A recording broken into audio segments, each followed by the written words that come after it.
The sun cast a warm, golden hue over the picturesque garden, where friends and family gathered to celebrate the union of Michael and Sarah. The couple stood beneath a floral arch, exchanging vows with a mix of joy and nervous excitement. The air was filled with the scent of blooming roses and the soft murmur of an instrumental ensemble playing in the background. Michael looked at Sarah, his heart swelling with love and pride. She was radiant in her lace gown, her eyes sparkling with unshed tears. The past few months had been a whirlwind of wedding preparations, and now the moment had finally arrived. "You may now kiss the bride," the officiant announced, his voice full of warmth. Michael leaned in, capturing Sarah's lips in a tender kiss as the guests erupted into applause. They turned to face the crowd, hands intertwined, and began their walk down the aisle as husband and wife. Confetti floated through the air, mingling with the laughter and cheers of their loved ones. The reception that followed was a blur of toasts, dances, and heartfelt conversations. Michael and Sarah barely had a moment to themselves, caught up in the whirlwind of celebration. As they shared their first dance, Michael whispered in Sarah's ear, "I can't wait for our honeymoon. Just you and me, finally relaxing." Sarah smiled, resting her head against his chest. "Me too. It feels like we've been planning this forever." Later in the evening, as the party continued, Sarah's phone buzzed with an urgent message. She excused herself and stepped outside to take the call. Michael watched her go, noticing the concern that flickered across her face. Minutes later, Sarah returned, her expression a mix of excitement and relief. "Michael, I have some wonderful news," she said, her eyes shining. "Jessica just gave birth to a healthy baby girl." Michael's face lit up with joy. "That's amazing! Another happy news today. It makes this day even more perfect." Sarah nodded, her smile broad. "I can't wait to meet her. This truly has been a perfect day." As the night drew to a close, the newlyweds retreated to their hotel suite, exhausted but elated. They talked late into the night about their future, their families, and the adventures that awaited them. Michael drifted off to sleep with dreams of sandy beaches and azure waves, the promise of their honeymoon just 2 days away. The next morning, Sarah woke early, her mind restless. She watched Michael sleep for a moment, then took a deep breath and gently woke him. "Michael, we need to talk," she said softly, sitting down beside him. Michael blinked awake, stretching and smiling. "Good morning, beautiful. What's on your mind? Are we planning our honeymoon details?" Sarah's expression turned serious, and Michael's smile faded. "It's about Jessica. She needs me. I have to go to the hospital to help her with the baby. I can't go on the honeymoon." Michael sat up, confusion and concern mixing on his face. "But she has her husband, her in-laws, your father, and stepmother. Are you sure she needs you?" Sarah nodded, her eyes pleading for understanding. "I know she has support, but she's scared and overwhelmed. I've always been there for her, and she needs me now more than ever." Michael felt a pang of disappointment, but he quickly pushed it aside. "Of course you need to be there for her. Family comes first." Sarah's eyes filled with gratitude and relief. "Thank you for understanding. I'll make it up to you, I promise." Michael hugged her tightly, feeling the weight of their circumstances, but also the strength of their bond. Just take care of Jessica and the baby. As Sarah packed a bag and prepared to leave, Michael watched, his heart heavy but determined. He knew this was not how they had envisioned starting their married life, but sometimes life had other plans. "I wish you could come with me," Sarah said, her voice soft with regret. Michael hugged her tightly. "I know, but Jessica needs you more right now. I'll manage." They kissed once more, and Michael watched as Sarah drove away, the taillights of her car disappearing into the morning light. Alone in their hotel suite, Michael stared at the honeymoon itinerary, feeling a mix of sadness and resolve. He knew this was just a temporary setback, but it still stung. As he lay in bed, Michael thought about the journey ahead, both the honeymoon and the life they would build together. He hoped that this unexpected twist would only make them stronger, their love more resilient in the face of life's challenges. Little did he know, this was just the beginning of a journey that would test their love and commitment in ways they could never have imagined. The drive to the hospital felt longer than it actually was, as Sarah's mind raced with thoughts of Jessica and the new baby. Ever since their mother passed away when Sarah was just 13 and Jessica 7, Sarah had taken on the role of a mother to her younger sister. Their father remarried, but the bond between the sisters remained uniquely strong, forged in the fires of shared loss and responsibility. Sarah recalled the countless nights she had comforted Jessica after a nightmare, the mornings she had helped her get ready for school, and the afternoons spent at the park, where she watched over her with a careful eye. Jessica had grown up, but Sarah's protective instincts had only intensified. She felt an overwhelming need to be there for her sister, especially now, as Jessica navigated the challenges of new motherhood. When Sarah arrived at the hospital, she was greeted by a flurry of activity. Jessica's husband, David, met her in the lobby, his expression shifting from surprise to relief. "Sarah, I'm happy to see you, but I thought you'd be on your honeymoon by now." Sarah smiled, though her eyes were tired. "I couldn't leave without making sure Jessica and the baby were okay." David's expression softened. "Jessica will be happy to see you. She was a little upset she couldn't attend your wedding." Sarah hurried to Jessica's room, where she found her sister holding a tiny pink bundle. Jessica's eyes lit up when she saw Sarah, tears of exhaustion and joy streaming down her face. "Sarah, what are you doing here? I thought you'd be on your honeymoon," Jessica exclaimed, her voice a mixture of surprise and happiness. Sarah gently took the baby into her arms, marveling at the new life. "I couldn't go without seeing you and my niece first. She's beautiful, Jessica." Jessica's eyes filled with tears as she looked at her sister. "Thank you, Sarah. She is beautiful, and I already love her more than anything." Sarah smiled, feeling a warm glow in her heart. "I can see that. You're going to be an amazing mother." Jessica nodded, then her expression turned serious. "But I'm a little concerned. You should be on your honeymoon, Sarah. All I want is for you to be happy." As Sarah settled into the role of supportive sister once again, Michael found himself alone in their hotel suite. He tried calling Sarah several times, but each call went unanswered. He wanted to explain his decision to her, to tell her that he was going on their honeymoon alone. He didn't want to waste the non-refundable money they had spent, nor the 2 weeks he had taken off from work. But with each unanswered call, his frustration mounted.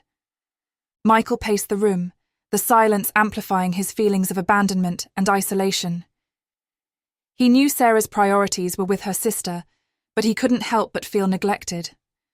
Finally, after his 4th attempt to reach her, he left a voicemail. "Sarah, it's me. I've been trying to reach you. I just wanted to let you know that I'm going to the resort alone.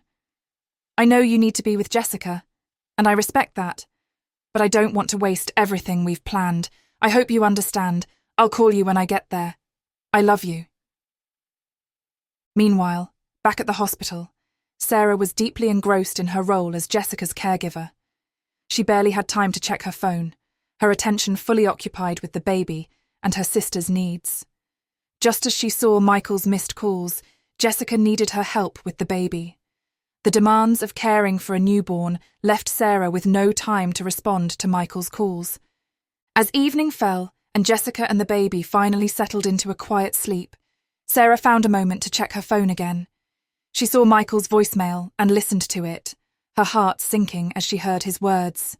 I just wanted to let you know that I'm going to the resort alone. I'll call you when I get there. I love you." Sarah felt a wave of emotions crash over her, anger, hurt, and betrayal. How could Michael leave her alone during such a crucial time? She understood the practical reasons behind his decision, but it felt selfish and insensitive. She had needed his support, and instead, he had chosen to go on their honeymoon alone. Feeling overwhelmed, Sarah decided to call Michael. As the phone rang, she took a deep breath, preparing herself for the difficult conversation ahead. The call went straight to voicemail. Michael must have already boarded his flight. "Michael, it's Sarah. I just listened to your voicemail, and I can't believe you went on our honeymoon alone. I needed you here, and you just left me. It feels incredibly selfish. I understand you didn't want to waste the money and time, but I needed your support. I'm hurt and disappointed. Call me when you can." Sarah ended the call, her emotions swirling as she tried to focus on helping Jessica and the baby. She felt torn between her responsibilities and the growing tension with Michael. Meanwhile, Michael had just boarded the plane and switched off his phone. He settled into his seat, thinking he had made a logical decision. To him, it made sense to go on the honeymoon alone, rather than stay home doing nothing. The idea of wasting the money and time they had invested seemed irrational. When he landed and turned on his phone, he saw Sarah's voicemail. Listening to her hurt and angered voice, Michael felt a mix of shock and frustration. He hadn't anticipated that she would see his decision as abandonment. To him, it had been a practical choice. Determined to enjoy the trip despite the rocky start, Michael checked into the resort. However, as the days passed, the beautiful sunsets and romantic dinners were overshadowed by the growing conflict with Sarah. Their phone calls turned into heated arguments, each accusing the other of selfishness. "You left me when I needed you the most, Michael. How could you think that was okay?" Sarah's voice was sharp with pain.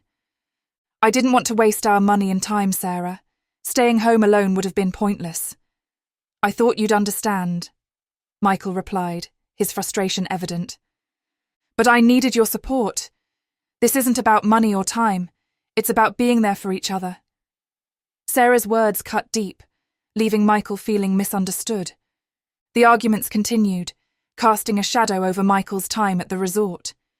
Each call ended in frustration, the distance between them growing despite their attempts to communicate. Michael tried to immerse himself in the activities and excursions, but his mind was constantly drawn back to the conflicts with Sarah. He felt a gnawing guilt, realizing that his decision, while practical, had deeply hurt his wife.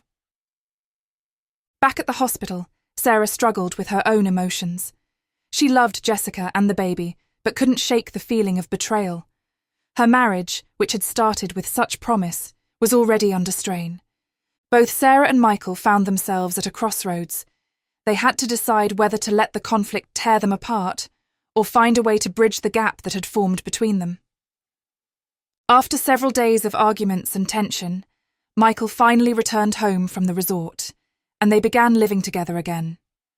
They were both determined to put the past behind them and focus on rebuilding their relationship. "Michael, I'm glad you're back," Sarah said as she greeted him at the door. "Let's try to make this work." Michael nodded, pulling her into a hug. "I missed you, Sarah. Let's do our best to be happy." For a while, things seemed to improve. They enjoyed quiet dinners together, went for long walks, and talked about their future. However, the peace was short-lived. Sarah began visiting Jessica frequently, feeling an obligation to help her sister navigate the early days of motherhood. While Sarah's intentions were good, her constant absence started to strain her relationship with Michael again. "Do you really need to go to Jessica's every day?" Michael asked one evening, frustration creeping into his voice. "I thought we agreed to focus on us." "Jessica needs me, Michael. She's overwhelmed with the baby," Sarah replied defensively. "She has David and her in-laws. You don't need to be there all the time," Michael countered, his patience wearing thin. Their arguments resumed, the tension between them escalating with each passing day. One night, after a particularly heated argument, Michael decided to meet Jessica alone. He needed to understand why Sarah felt such an overwhelming need to be there constantly. The next day, Michael visited Jessica's house. She was surprised to see him, but welcomed him in. "Michael, what's going on? Is everything okay?" Jessica asked, sensing the seriousness of his visit. "I need to talk to you about Sarah," Michael began, choosing his words carefully. "She's been spending so much time here, and it's causing problems between us. I just want to understand why she feels she needs to be here all the time." Jessica's expression softened with understanding, but also a touch of frustration. "Michael, I've tried to tell Sarah that she has her own family now, that I don't need her help as much as she thinks. I'm an adult and I have David, but she doesn't listen." Michael was shocked. "You mean you've been telling her not to come over so often?" "Yes," Jessica confirmed, "but she keeps insisting. I thought it was because she felt guilty for some reason, or because you two had agreed on it." Michael felt a mix of relief and frustration. He had assumed Jessica was the one asking for Sarah's constant presence. "I thought it was you who needed her. I didn't know she was the one imposing herself." Jessica shook her head. "No, I want her to be happy and focus on her life with you. She doesn't need to be here all the time." Feeling a newfound resolve, Michael returned home, ready to confront Sarah with the truth. That evening, he sat her down, determined to get to the bottom of things. "Sarah, I talked to Jessica today." Sarah looked at him, surprised. "You did? What did she say?" "I know. She said she doesn't need you to be there all the time. She has plenty of support, and she's not a kid anymore," Michael explained, trying to stay calm. "Why do you keep going over there when she's told you she's fine?" Sarah's eyes flashed with defensiveness. "I can't just stop caring for her, Michael. She's my sister." Michael's frustration boiled over. "This isn't just about caring, Sarah. This is about you ignoring your own life and our marriage. Why can't you see that?" Sarah stood up, her face a mixture of anger and hurt. "I had forgiven you for leaving me alone on our honeymoon. Why can't you be supportive like I was?" Michael stared at her, bewildered. "What does that have to do with this? I thought you understood why I went. I was trying to make the best of a bad situation."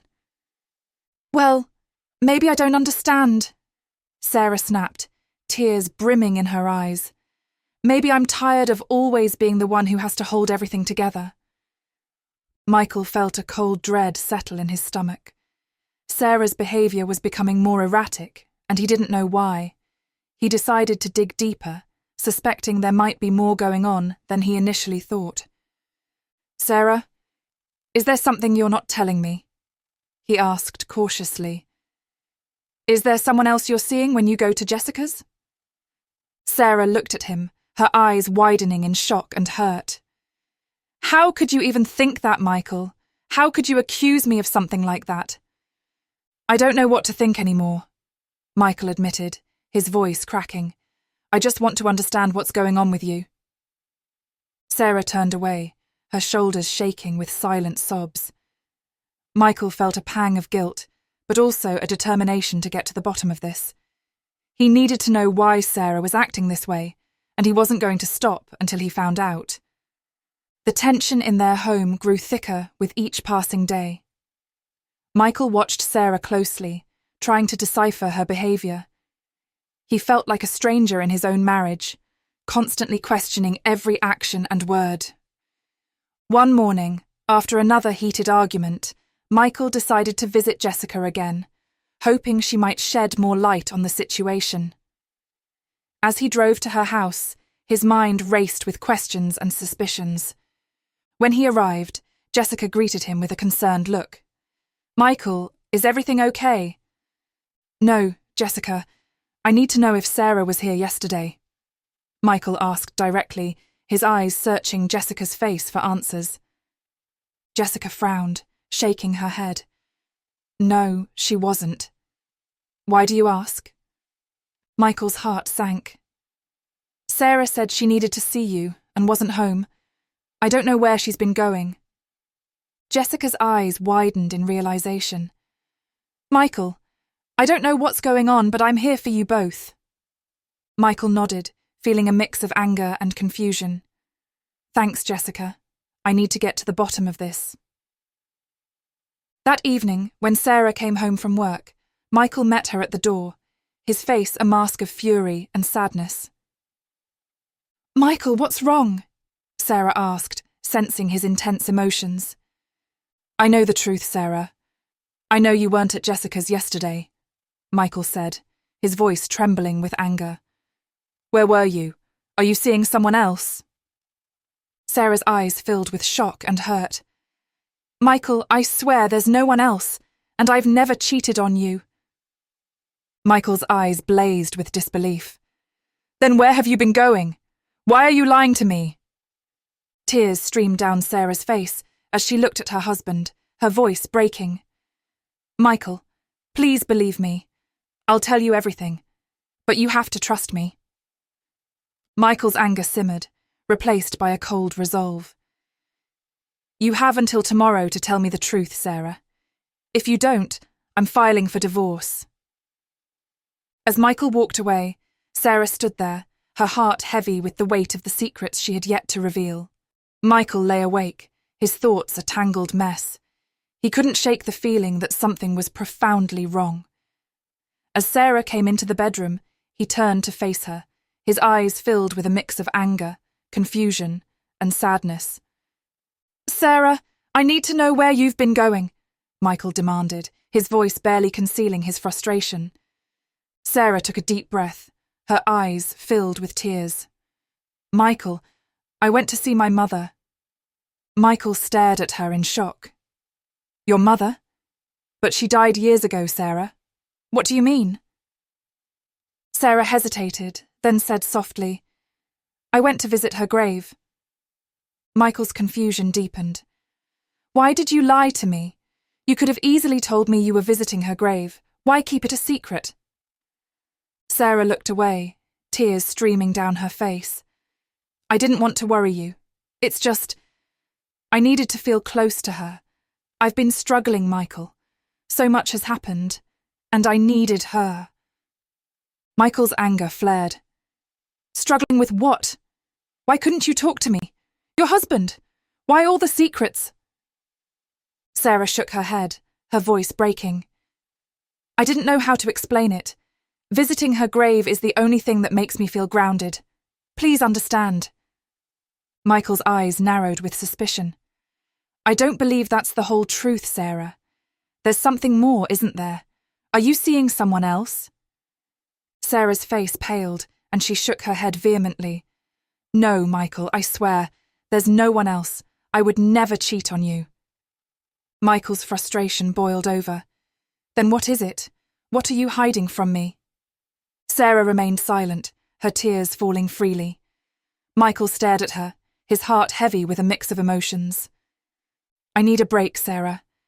I need some time to think," Michael said finally, his voice cold.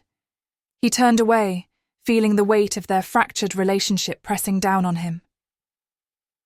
That night, Michael lay in bed, unable to sleep. His mind raced with questions and doubts. As he tossed and turned, he heard Sarah's voice from the kitchen. Curiosity and concern drove him to get up and quietly make his way towards the sound. In the dim light of the kitchen, he saw Sarah standing alone, speaking softly. At first, he thought she was simply speaking her thoughts out loud. "Mum, I'm doing my best, but nothing is working out," Sarah said, her voice tinged with desperation. Michael froze, his heart pounding. Was Sarah really talking to her deceased mother? He strained to hear more. "Mum, will you ever forgive me?" Sarah's voice quivered, echoing in the quiet room. "I've been doing your job ever since you left. I just hope I've done it well enough." Michael's blood ran cold. What did she mean by job? He watched in stunned silence, trying to make sense of what he was hearing. His mind raced with possibilities, each more unsettling than the last. He backed away quietly, returning to the bedroom. He needed to process this. The idea that Sarah was talking to her dead mother was too bizarre to accept without more evidence. Lying in bed, Michael's thoughts swirled. Could Sarah be hallucinating? Was this a mental health issue? Or was there something more supernatural at play? He couldn't shake the feeling that there was a deeper secret Sarah was keeping from him. As the first light of dawn filtered through the curtains, Michael resolved to understand what was happening. He decided to give Sarah space during the day, hoping she might reveal more when she thought she was alone. Over the next few days, Michael observed Sarah closely. She seemed distracted, often lost in thought, and would frequently retreat to the bedroom or kitchen to speak softly when she thought he wasn't around. He started to notice patterns. She would often excuse herself after certain triggers, like stressful phone calls or upsetting news. Each time, she emerged looking drained but oddly resolute. One night, after another particularly tense argument, Michael pretended to fall asleep on the couch. As expected, Sarah slipped quietly into the kitchen. Michael waited a few moments before following her, careful to remain hidden in the shadows. From his vantage point, he could see Sarah standing in the dimly lit kitchen, her posture tense. She whispered into the silence, her words filled with a mix of pleading and frustration. "Mum, I'm doing everything I can. Why won't you let me go? Why can't you see that I'm trying to live my life?" Michael strained to hear, his heart pounding. Then, to his utter shock, he heard a faint, ethereal voice respond. The voice was soft, almost a whisper, but distinctly different from Sarah's. "Sarah, you have responsibilities. You can't abandon them just because it's hard. You promised." Michael's breath caught in his throat. His rational mind struggled to accept what his ears were telling him. Was he really hearing the voice of Sarah's dead mother? He pressed closer, needing to understand more. "Mum, please." Sarah's voice broke with emotion. "I can't keep living like this. It's tearing me apart. Michael is getting suspicious and I can't keep lying to him." The ghostly voice responded, its tone unwavering. "You made a promise, Sarah. You must keep it, no matter the cost." Michael stumbled backward, accidentally knocking over a vase. The crash echoed through the silent house, and Sarah spun around, her face pale with fear and guilt. "Michael, what are you doing here?" she cried, rushing to his side. Michael stared at her, his face a mix of confusion and horror. "Who are you talking to, Sarah? I heard someone. I heard her."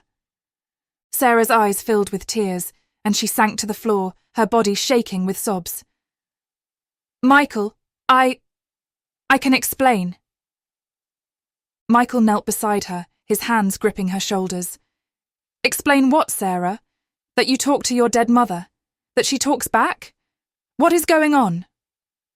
Through her tears, Sarah nodded. "Yes, Michael. I see her. I talk to her. And she talks to me. Ever since she died, she's been with me. She says I have responsibilities, things I promised to do for her." Michael's mind reeled, the weight of her words pressing down on him. "But why didn't you tell me? Why did you keep this from me?" Sarah looked at him, her eyes filled with a mixture of desperation and love. "I was scared, Michael. Scared you wouldn't believe me. Scared you'd think I was crazy. I didn't know how to explain it." Michael pulled her into his arms, holding her tightly. "Sarah, we need help.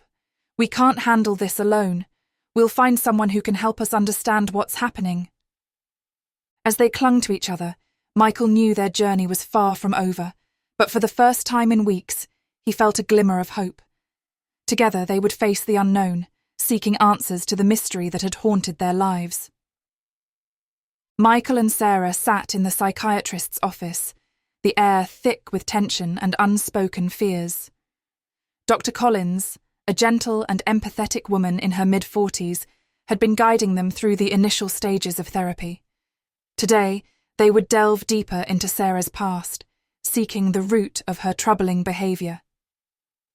"Sarah," Dr. Collins began, her voice soothing, "I want you to take us back to when you were 13. Can you tell us about your mother and what happened around that time?" Sarah took a deep breath, her eyes closing as she dredged up painful memories. "My mother was very sick. She had a chronic illness that required constant medication. One day, she asked me to go to the pharmacy to pick up her medicine. I was always running errands for her. Michael held Sarah's hand, his heart aching for the pain she had endured. Sarah continued, her voice trembling. On my way to the pharmacy, I ran into a friend from school. She invited me to a party, and I wanted so badly to fit in, to feel normal for once. I told myself I would go to the party just for a little while and then pick up the medicine. Tears streamed down Sarah's face as she spoke, and Michael squeezed her hand, offering silent support. I got caught up in the party, lost track of time. By the time I remembered the medicine, it was too late. When I got home, I found my mother. She was gone. She had died while waiting for me to come back. The room was silent, the weight of Sarah's confession hanging heavy in the air. Dr. Collins leaned forward, her expression compassionate. Sarah, it sounds like you've been carrying an enormous burden of guilt all these years. You've been punishing yourself for what happened, believing that you were responsible for your mother's death. Sarah nodded, sobbing quietly. I've always believed it was my fault. If I hadn't gone to that party, if I had just done what she asked, she would still be alive. Dr. Collins spoke gently. Sarah, you were a child, trying to navigate a difficult situation. It's not fair to blame yourself for what happened. Your mother's illness was not your fault, and her death was not your responsibility. Michael watched as Sarah's face crumpled, her sobs growing louder. He felt a mixture of sadness and relief. Sadness for the pain Sarah had endured, and relief that the truth was finally coming to light. As the session continued, Dr. Collins guided Sarah through her memories, helping her confront and process her guilt. Michael listened intently, trying to understand the depth of Sarah's pain. Finally, Michael spoke up, his voice filled with uncertainty. Dr. Collins, there's something else. I've heard Sarah talking to her mother. I've even heard her mother's voice talking back to her. It was distinct, not like Sarah talking to herself. Dr. Collins looked thoughtful. People under extreme stress can sometimes dissociate, creating other personas or voices to cope with their emotions. Sarah, have you ever felt like you were someone else when you were talking to your mother? Sarah hesitated, then nodded slowly. Sometimes it feels like I'm channeling her voice, but it feels real, like she's actually there. Michael shook his head. It wasn't just her voice. It was a different voice entirely, not Sarah's. Dr. Collins leaned forward, her tone gentle but firm. Sarah, our minds are incredibly powerful. It's possible for people to change their voices and truly believe they are hearing someone else. It's a way for the mind to cope with overwhelming emotions and guilt. Sarah's eyes widened, a glimmer of understanding dawning. So, you're saying I've been talking to myself, imitating my mother's voice, as a way to deal with my guilt? Dr. Collins nodded. Yes, it's a manifestation of your inner turmoil. Your mind created this scenario to help you cope with the guilt you've been carrying. It's a way to keep her with you, to make sense of the tragedy you experienced. Sarah's sobs began to subside, and she looked up at Dr. Collins with a mixture of confusion and hope. I never realised. I thought I was losing my mind. Dr. Collins offered a reassuring smile. You're not losing your mind, Sarah. You're dealing with deep-seated grief and guilt. The fact that you're starting to see these patterns is the first step towards healing.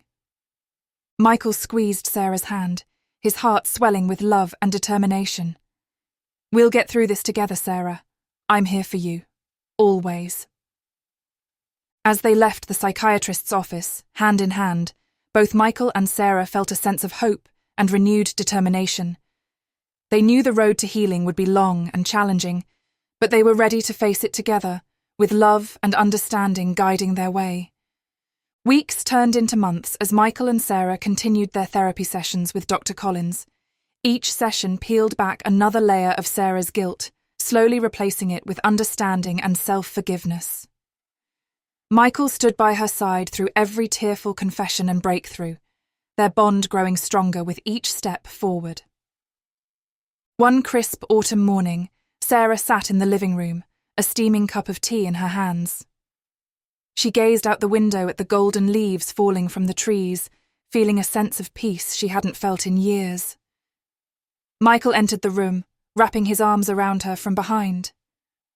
"Morning, love," he whispered, kissing the top of her head. "How are you feeling today?" Sarah smiled, leaning into his embrace. "Better, much better. I think I'm finally starting to forgive myself." Michael turned her around to face him, looking deep into her eyes.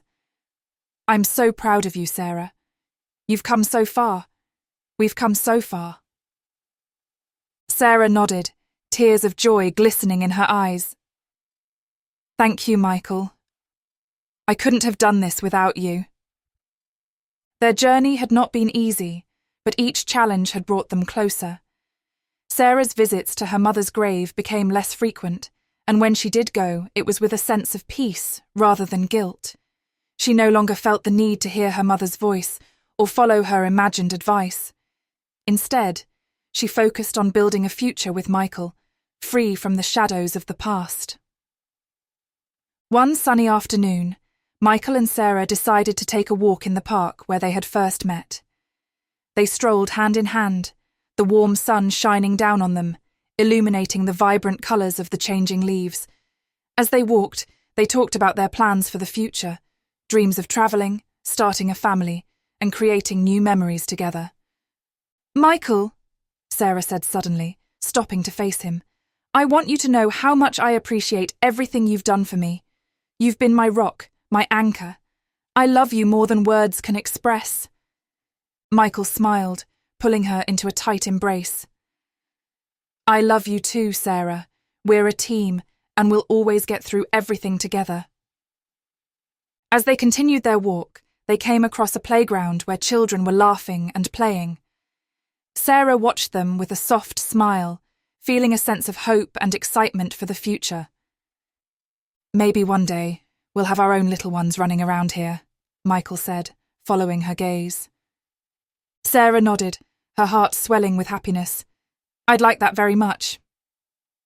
That evening, they returned home, their hearts light and their spirits high. They cooked dinner together, laughing and talking about their day. Afterward, they sat on the couch, wrapped in each other's arms, watching the flickering flames of the fireplace. Michael looked at Sarah, his heart full of love and gratitude. "We've been through so much, but I know we can handle anything as long as we're together." Sarah smiled, her eyes reflecting the warmth of the fire. "I believe that too, Michael. Our love is stronger than any challenge." As they sat there, holding each other close, they knew that their journey was far from over. But they also knew that they were stronger, more resilient, and more in love than ever before. They had faced their past, confronted their fears, and emerged stronger together. And as the stars twinkled in the night sky outside their window, Michael and Sarah knew that their future was bright, filled with endless possibilities and the promise of a lifetime of happiness together. Epilogue. A year later. 1 year later, Michael and Sarah stood in the same park, but this time they were not alone. Sarah held a beautiful baby girl in her arms, her eyes wide with wonder as she looked at the world around her. Michael stood beside them, his hand resting gently on Sarah's back. "We've come a long way, haven't we?" Sarah said, looking up at Michael with a radiant smile. Michael nodded, his eyes filled with love and pride. "Yes, we have, and this is just the beginning." As they watched their daughter giggle and reach for the falling leaves, they knew that their journey had led them to this perfect moment. Together, they had built a life filled with love, understanding, and endless joy. And they knew that, no matter what challenges lay ahead, they would face them together, hand in hand, with hearts full of love and hope. Hey everyone! If you enjoyed this video, make sure to hit that subscribe button for more amazing content. Don't forget to share it with your friends and drop a comment below. We love hearing your thoughts.